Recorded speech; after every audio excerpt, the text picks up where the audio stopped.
Welcome back to pile techno. Hello all viewers and all student. চলুন আজকে আমরা পেন্টের মধ্যে সেম ন্যাশনাল ফ্ল্যাগের আগে যে ভিডিও রেখেছি সেরকমভাবে ন্যাশনাল ফ্ল্যাগটাকে একটু অন্যরকম কার্ভ নিয়ে আমরা বানাচ্ছি। তখন আমাদের আগস্ট মাস চলছে এবং সামনে আমাদের 15ই আগস্ট স্বাধীনতা দিবস আসছে। তো তার জন্য আমরা এই মুহূর্তে একটু ন্যাশনাল ফ্ল্যাগের ছবি আপলোড করছি। তো দেখে নেই আমরা সেই কার্ভ নিয়ে কীভাবে আমরা ড্র করছি। তো আমরা কার্ভ নিয়ে ফার্স্ট এভাবে একটি ড্র করে নিলাম এবং টোটাল এই সিস্টেমটা বা টোটাল এই ফ্ল্যাগটা আমরা অবশ্যই টোটালটাই কার্ভ দিয়ে তৈরি করছি। তাতে কী হবে, দেখতে সুন্দর লাগবে বা এবার যে যেমন পারবে তৈরি করতে পারবেন। আর অবশ্যই ফ্ল্যাগটা এইভাবে তৈরি করলে আশা করি দেখতে ভালো লাগবে, সেই জন্য এটা নিয়ে তৈরি করা। তো যেমনভাবে আমরা ড্র করছি আস্তে আস্তে করতে থাকুন।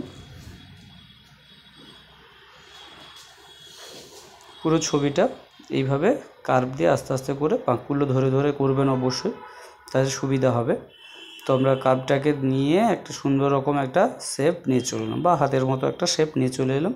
এতে এবার কালার দিয়ে দিলাম, পুরোটা ফিল কালার করে দিলাম।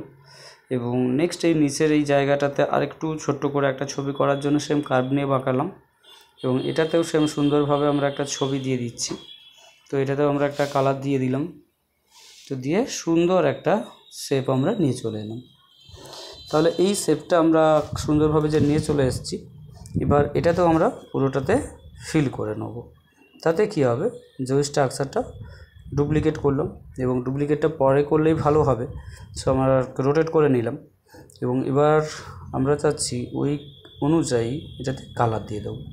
সো তার জন্য এই ছবিটাতে আমরা এই মুহূর্তে বাদ দিয়ে দিলাম। তখন কালার দিয়ে তারপর আমরা ডুপ্লিকেট করব। এবার চলে আসি ছবিটা, এবার আমরা ডুপ্লিকেট করেই নিলাম। এবার সেম এটাকে আমরা রোটেট করে নিলাম, যে জায়গা বসাবো সেরকম জায়গায় সুন্দর করে বসিয়ে দিলাম। এবার চলে যাই যে এই ছবিটার সঙ্গে আমাদের মাঝে যে অশোক চক্র দরকার, সেই চক্রটাকেও আমরা নিতে পারি। এবং এই জায়গায় আমরা যে এটা 3D টাইপ একটু করার জন্য আবার একটি কার্ভ নিয়ে নিলাম, কার্ভ দিয়ে একটু বাঁকিয়ে নিলাম। দিয়ে আমরা সেম যেহেতু ওই কালার রয়েছে গ্রিন কালার, তাই গ্রিন কালারটাকে আবার নিলাম, নিয়ে এই জায়গায় একটু হালকা করে নিলাম। হালকা করে নিলে কি হবে না, এই যে স্ট্রাকচার অনুযায়ী যেটি রয়েছে এটি আমরা এই ধারে দিয়ে দেবো। এই ধারে দিয়ে দিলাম, তাহলে কি না এটি আমাদের কাছে 3D টাইপ ছবি একটু বোঝাবে। এবং সেমভাবে আমরা অরেঞ্জ কালার যেটি রয়েছিল সেই অরেঞ্জ কালারটাতেও সেম জিনিস দিয়ে দিলাম সেমভাবে। তাহলে এটাও আমাদের কাছে কী হবে, 3D টাইপ বোঝানোর জন্য আমরা কালার দিয়ে দিলাম এবং লাইনটাকেও সেমভাবে চুজ করে নিলাম। এবার চলে এসে একটু সরিয়ে নিয়ে আমরা ন্যাশনাল ফ্ল্যাগের যে অশোক চক্র হয় সেই অশোক চক্রটি এবার করে নিই। সেম আমরা একদম সরাসরি করে নিচ্ছি। অশোক চক্র অনেকভাবে করা যায়, সুন্দরভাবে শেপ দিয়ে দিয়ে অনেক সুন্দরভাবেই তৈরি করা যায়। আমি এটিতে নর্মালভাবেই তৈরি করে দিলাম। সো জাস্ট পয়েন্টগুলো দিয়ে এবং লাইন নিয়ে আস্তে আস্তে করে ড্র করে নিচ্ছি। এটা নর্মালভাবেই টানবেন, শেপ মেরে টানার কোনো দরকার নেই, নর্মালভাবেই আমরা টেনে দিলাম। দিয়ে এবার এটিকে সিলেক্ট করে নিয়ে আমি এটিকে কেটে নিলাম, অর্থাৎ ক্রপ করে নিলাম। এবং বাকি অংশটাকে আমরা কি করলাম না ইরেজার দিয়ে ইরেজ করে ফেললাম।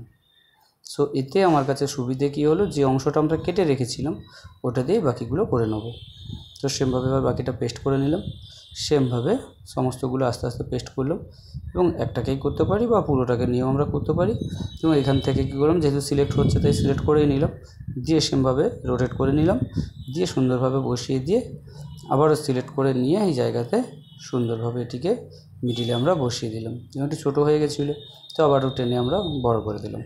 সো বন্ধুরা, এইভাবে আপনারাও করতে পারেন। তো ভিডিওটি ভালো লাগলে লাইক করবেন, কমেন্ট করবেন এবং বন্ধুদের মধ্যে শেয়ার করবেন। ধন্যবাদ আবারও সবাইকে।